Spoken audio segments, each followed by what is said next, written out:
एक उपासक अन्य नामों को जप सकता है,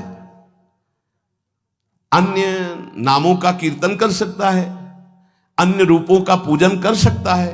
एक उपासक जो किसी एक उपास्य देव में है, वो बहुत से उपास्य देवों की पूजा या नाम कीर्तन या नाम जप कर सकता है अच्छी तरह। उत्तर, अच्छी तरह कर सकता है, परंतु ये साधारण भक्ति में, गौड़ी भक्ति में, वैधि भक्ति में, अनुरागात्मिका भक्ति में नहीं। बाबा उत्तर दे रहे। तो जब हम वृंदावन की भूमि से भक्ति की बात करते थे, प्रेम भक्ति, प्रेम लक्षणा भक्ति की बात, इसीलिए रसना कटो जो अन रटो, निरखी अन फुटो नयन, श्रवण फुटो जो अन सुनो, श्री राधा जस बैन। जैसे प्रश्न करते हैं एकांतिक में कुछ भक्त उपासक कि हम तो अमुक अमुक अमुक अमुक बहुत भगवान विराजमान किए हैं, तो सब भगवाने के स्वरूप हैं, आप मना क्यों करते हो? नहीं, मना नहीं है। साधारण भक्ति तो सबकी ऐसी होती है, लेकिन जब अनुरागात्मिका भक्ति, प्रेम लक्षणा भक्ति की बात आती, तब अनन्यता आ जाती है। जैसे गोस्वामी जी सिया राम में सब जग जानी कह रहे हैं, फिर ये जब उनकी अनन्यता की बात सुनो तो कह रहे हैं बने तो रघुवर ते बने और बिगड़े तो भरपूर, और तुलसी औरंते बने ताबन बे पे धूल। जब सिया राम में सब जग जानी तो और कौन बचा? यहां ज्ञान नहीं, ये प्रेम अनन्यता है। एक भरोसो, एक बल, एक आस विश्वास, एक राम घनश्याम हित, चातक तुलसीदास। जैसे चातक आकाश से बरसे हुई स्वाति की बूंद के सिवा और कुछ ग्रहण नहीं करता, ऐसे ही प्रेम भक्ति मार्ग का उपासक अपने आराध्य देव के नाम रूप लीला धाम के सिवा अन्य उसकी कोई भावना ही नहीं रहती। तो जब तक अनुरागात्मिका भक्ति का परिचय नहीं मिला, उसमें नहीं, तब तक ये सब चलता है। थोड़ी देर ये, थोड़ी देर ये, थोड़ी देर इनकी उपासना, इनका कीर्तन, इनकी चालीसा, इनका पाठ, ये प्रारंभिक भक्ति। लेकिन प्रेम लक्षणा भक्ति में जाकर के वो समिट जाता है, अपने इष्ट देव के नाम रूप लीला धाम में अनन्य हो जाता है।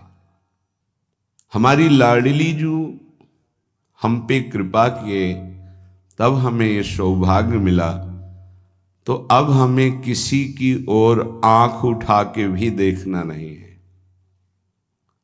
ये कृपा का आदर होगा। कोई भी त्रिभुवन में लालजू से बढ़कर नहीं है, उनकी समानता करने वाला कोई नहीं, फिर बढ़कर कैसे हो सकता है? और लालजू जिनके अधीन हैं, ऐसे समस्त सुख की खान बिहारिन जू से हमारा संबंध हो गया। उनके नाम से, उनके रूप से, उनकी लीला से, उनके धाम से अब हमें किसी और की तरफ आंख उठा के भी नहीं देखना। ये इस कृपा का आदर होगा। देखो, आपको सिद्ध होना नहीं है, ये अनुभव की बात कहते हैं। यदि आप शरीर के भोग, अंतःकरण का स्फुरण, इसको संभाल पावे गुरु कृपा से, तो आप अभी सिद्ध हैं। आपका जो सच्चिदानंद बपू है, वो किसी साधना से घटता बढ़ता या प्रकट होता नहीं है, वो है। उसी है का जहां अनुभव हुआ, तो भाव होने के कारण वही है तत्काल भाव में, अनुभव में आने लगता है। सखा भाव, सखी भाव, गोपी भाव, जो भाव वो है। उपासक परेशान है देह भाव में, अंतःकरण की स्फुरणाएं उसको जला रही हैं। ये गलती हमारी है कि हम अंतःकरण की स्फुरणाओं को अपने में मान रहे हैं। हम देह को अपना मैं मान रहे हैं। देह के भोग विलास, सुख सुविधा, असुविधा, दुख दुविधा, इनको अपना मान रहे हैं। यही मिटाने के लिए सत्संग है, अध्यात्म है, साधना है। स्वरूप सिद्ध है, उसके लिए कोई साधना नहीं होती। उससे हम भ्रमित होकर देह को अपना स्वरूप मान बैठे, बस यही भ्रम मिटाने की साधना है। अविद्या मिटी तो बंधन भी भ्रम है और मोक्ष भी भ्रम है, क्योंकि जिसका बंधन ही नहीं हुआ उसको मोक्ष कैसे? वो तो निर्विकार अमल सच्चिदानंद घन, उसको कौन बांध सकता है? न वो कभी बंधा था, न बंधा है, न बंधा रहेगा। पर ये भ्रम यद्यपि मृषा छूटत कठिनाई, इसीलिए गुरु कृपा पात्र जन इसकी परवाह नहीं करते कि मुझे कब क्या स्थिति प्राप्त हो। वो केवल सावधान इसमें रहते हैं कि मेरा असाधन न बनने पावे, शास्त्र विरुद्ध गुरुजनों के विरुद्ध आचरण न बनने पावे। बस आगे से आगे स्थिति भूमिका आपके हृदय में जागृत होती रहेगी, उसके लिए आपको कोई प्रयास करने की जरूरत नहीं है। आप कृपा पात्र हैं। साधना पुरुषार्थ एक अलग है और कृपा का स्वरूप अलग है। आप कृपा पात्र जन हैं। बस आपको इतना ध्यान रखना है कि असाधन न होने पावे, शास्त्र विरुद्ध गुरुवाणी के विरुद्ध आचरण न होने पावे। भूमिकाएं अपने आप जागृत होती चली जाएंगी। अब हमें आंख उठा के किसी और की तरफ नहीं देखना, कोई स्थिति हो या ना हो। अनन्य भाव प्रियालाल के चरणों में श्रीपाद प्रबोधानंद जी बहुत सावधानी पूर्वक उपासक को अपने उपास्य देव में आसक्त होना है, इस बात को कह रहे हैं। निमर्यादा स्वदमभितः सेवमाना विभूति पश्यत् ब्रह्माभिदमपि पदम नापि नाम्नाय वर्त्मो बृंदाटव्यामतिरतिरसैकाग्निमग्नं श्रितानां गौरश्यामं तदुभयमहा कोऽपि पंथा दुरूहः। बहुत महिमा की बात करें कि ये मार्ग में चल पाना बड़ा दुरूह है। दुरूह बड़ा कठिन है। क्यों? प्रेम मार्ग में क्या कठिनता है? अनन्य रह पाना, टिक पाना। ज्ञान के मार्ग में हर समय फिसलन का डर होता है। जैसे ज्ञान के पंथ कृपाण के धारा, परत खगेश लगे नहीं बारा, नष्ट होने में देर नहीं लगती, क्योंकि उसमें आश्रय भरोसा प्रभु का नहीं है। स्वयं आप चल रहे हैं, गिरे तो गिरे, चले तो चले। प्रेम मार्ग में भरोसा प्रभु का है, पर इसमें खास बात अनन्यता है। अगर अनन्यता दृढ़ हो गई तो कोपि पंथा दुरूहा, कोई मार्ग है जो बड़ा दुरूह मार्ग है, ये प्रेम मार्ग। कोई नहीं रह जाता। ये मार्ग ऐसे दिखाई देने लगता है। किसको? जो श्यामाजू का अनन्य हो गया, किशोरी किशोरजू का अनन्य हो गया। यदि हमें श्रीपाद कह रहे, जो महान उद्वलित प्रेम समुद्र हमारे यादोन्मीलत, उन्मीलन प्रिया प्रीतम, जिनकी विविध प्रेम लीला रूपी तरंगों का पान सहचरी जन करती हैं, यदि हमको उनकी सेवा मिल जाती है, श्रीपाद कह रहे हैं, स्व दमभितः सेवमाना विभूति, परम प्रेम वैभव स्वरूप श्री श्यामा श्याम गौर श्याम की सेवा मिल जाती है, तो पश्यत ब्रह्माभिदमपि पदम नापि नाम्न्या वर्तमो। मुझे ब्रह्म पद भी नहीं चाहिए, आंख उठाकर ब्रह्म पद की भी तरफ नहीं देखूंगा। ब्रह्म पद में दो भाव होते हैं, एक ब्रह्मा का परमेष्ठी पद और एक मोक्ष पद ब्रह्म पद। मैं आंख उठाकर ब्रह्म पद की भी तरफ नहीं देखूंगा यदि हमें गौर श्याम श्यामा श्याम की सेवा मिल जाए। श्रीपाद कह रहे हैं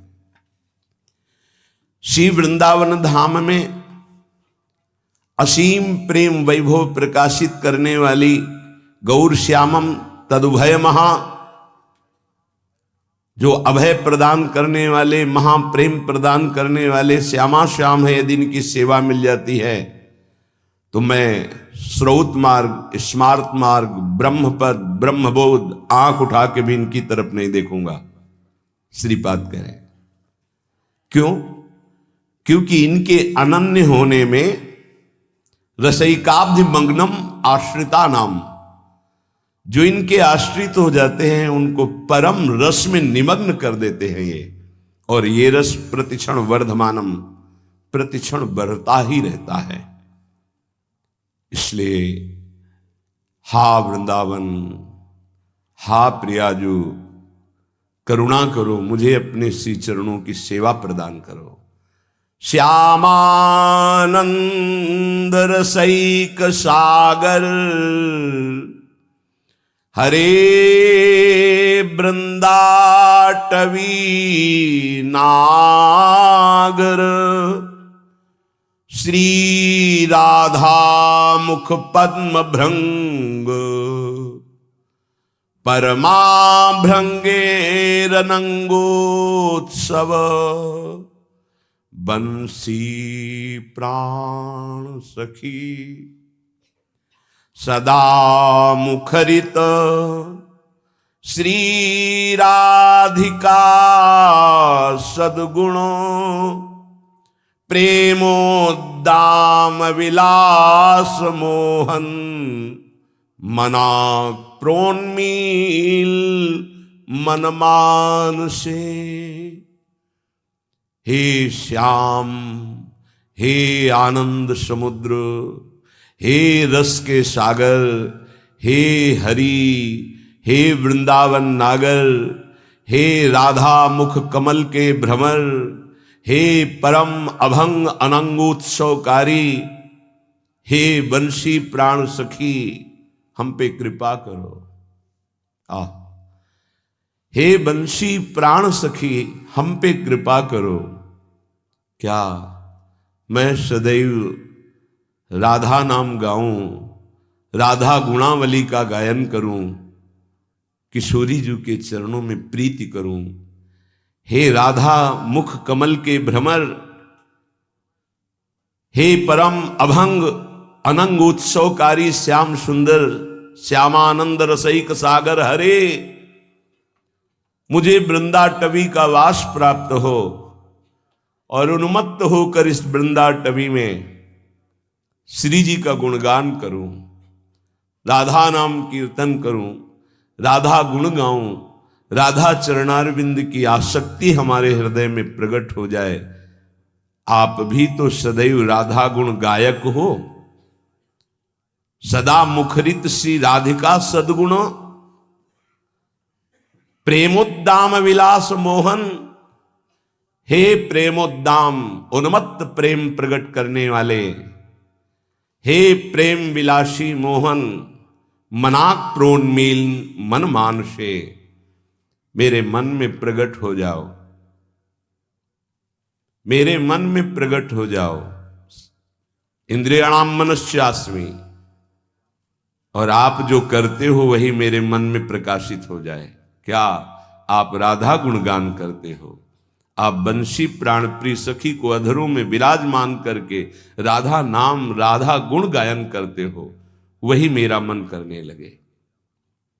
किशोरी जी के ध्यान में रहे, किशोरी जी के चरणों की सेवा में रहे, किशोरी जी का नाम जप करे, किशोरी जी का गुण गायन करे, तो लालजू तो ये तो राधा मुख कमल भ्रमर हैं। जो राधा बोलेगा, राधा चरणों की आसक्ति, तो ये अत्यंत उसे प्राण प्यारा बना लेते हैं। ये रहस्य है यहाँ का। जो लोग समझते हों कि एक श्री कृष्ण को तो प्यार ही नहीं करते, तो तुमने हमारे हृदय को देखा है? किशोरी जी से ज्यादा श्री कृष्ण को प्यार करते हैं। तुम क्या जानो क्यों? तुम तो सदैव राधा राधा गान करते हो, तो हमारी प्राण प्यारी को जो सुख प्रदान करने वाले श्री प्रियाजू हमारे कहते हैं, मोको तो भावती ठोर प्यारे के नैनन में। प्रियाजू कहते हैं मेरे तन मन प्राण होते प्रीतम प्री। तो हमारी प्रियाजू को जो पसंद हो, हमें कितना पसंद होगा, कितना प्यारा होगा, तुम क्या जानो। तुम तो केवल उनकी आराधना करके अपने सुख संविधान की बात सोच सकते हो, अपने कल्याण की बात सोच सकते हो, अपने मंगल मोक्ष की बात सोच सकते हो, लेकिन तुम्हें प्रेम का जो वास्तविक तत्सुख स्वरूप है वो यहां देखने को मिलेगा। हम राधा बोलते हैं तो मुस्कुराते हैं लालजू, हम राधा चरणारविंद की तरफ देखते हैं तो हृदय से लगाते हैं, हम राधा चरणारविंद की सेवा सौंध लेके चलते हैं तो आगे की जो बात है वो तुम सह नहीं पाओगे। उन सखियों के चरणों की तरफ देखते हैं, मेरी प्यारी जू की निज प्रिय सखी। तो यस्यास्ते बत्किंकरी सुबोसस चाटोनि बृंदाटवी कंदर्पा कुर्ते तवैव किमपि प्रेप्सु प्रसादोत्सवम। जिनकी दासियों की चाटुकारिता और प्रणत होते हैं प्रियाजू की सेवा कृपा प्रसाद प्राप्त करने के लिए, कैसे तुम जानो। मांगा है हित सजनी जू ने तद्भावोत्सवतः परम भवत में तत्प्राण नाथे रति ही। समझो, आपके सुख के लिए, आपके प्राणनाथ में मेरी रति हो, आपके सुख के लिए इस बात को समझ। कैसे ये बाहर से बोलेंगे तो कृष्ण नाम नहीं जपते, ये तो कृष्ण प्रीति नहीं करते, तुम्हें क्या पता। मुख में राधा बोले तो रोम रोम कृष्णाकार हो गया, तुम्हें पता है इस रहस्य को। श्री कृष्ण के हृदय का मूर्तिमान प्रेम कहीं किंचन मात्र प्रेम प्रकट होता है तो ये कहीं सारथी बने देखे जाते हैं, कहीं पग चापते देखे जाते हैं, कहीं सेवक बने देखे जाते हैं। प्रेमाधीन प्रभु और प्रेम समुद्र लाडली जू के चरणों की आराधना तो लालजू बिके हुए रहते, सहचरियों बिके हुए करबद्ध। ये प्रेम रहस्य है। इसीलिए कह रहे कि हे श्यामानंद रसैक सागर हरे, वृंदावन धाम में मेरे मन में स्फुरित हो। किस रूप में? श्री राधा मुख पद्म भृंग, हमारी महारानी जू के मुख कमल के भृंग हो आप, भ्रमर हो आप। मेरा मन वैसे ही हो जाए जैसे आप लाडली जू के प्रति उनके गुणों का गायन कर रहे हैं। उनके मुखचंद्र के भृंग है, चकोर है।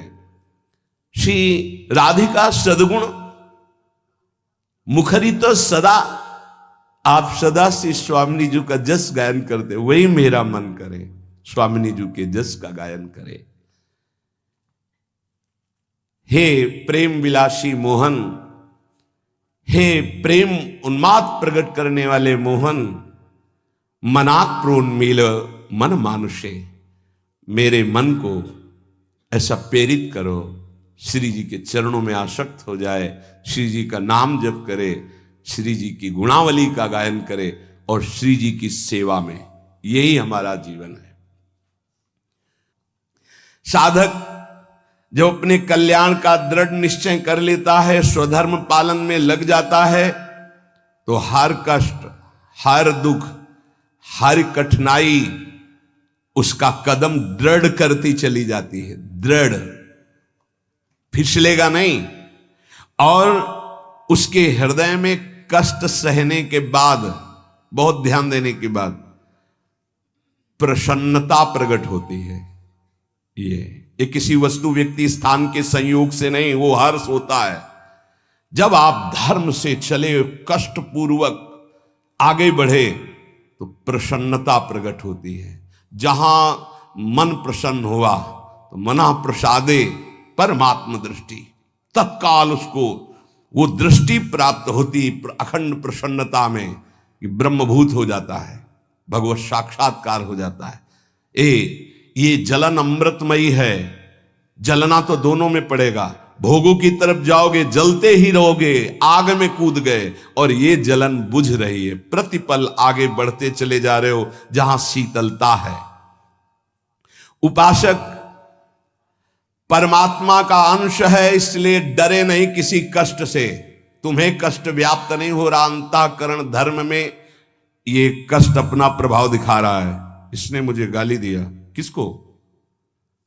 शरीर को संबोधन करके गाली, गोरा काला अवगुणी, जो भी कहा जाए, पाखंडी दंभी, तो शरीर को लेकर, स्वरूप में तो कभी ये कुछ है ही नहीं। साधक ध्यान दे, वो प्रभु का अंश है, उसे कोई भी गाली निंदा अपमान छू नहीं सकते। अंतःकरण धर्म में इनका प्रभाव होता है। तुम अंतःकरण धर्म हो नहीं, स्वधर्म में आओ, तुम स्वरूप में आओ। अंतःकरण धर्म को स्वीकार करोगे तो दुखी सुखी हो जाओगे, लड़ाई झगड़ा होने लगेगा, राग द्वेष बन जाएगा।